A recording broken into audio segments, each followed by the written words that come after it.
తీర్చిపడతాడంట. హల్లెలూయా.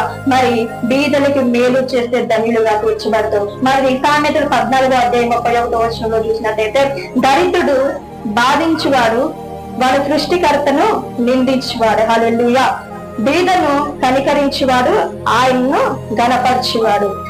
దరిద్రులను మనం బాధించినప్పుడు దేవుణ్ణి మనం నిందించేవాడు వేయమంట. హల్లెలూయా. ఎప్పుడైతే మనం దేవుని నిందించిన వాడు, బీదను నువ్వు సహాయం చేయకోకుండా వాడిని మనం ఇబ్బంది పెట్టినప్పుడు మనం ఏమైపోతామంట? దేవుణ్ణి అవమానించినట్టు, నిందించినట్టు కదా.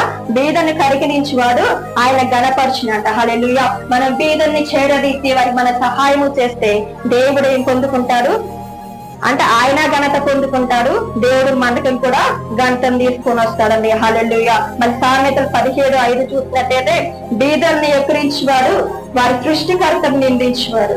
బీదలకి సహాయం చేయకుండా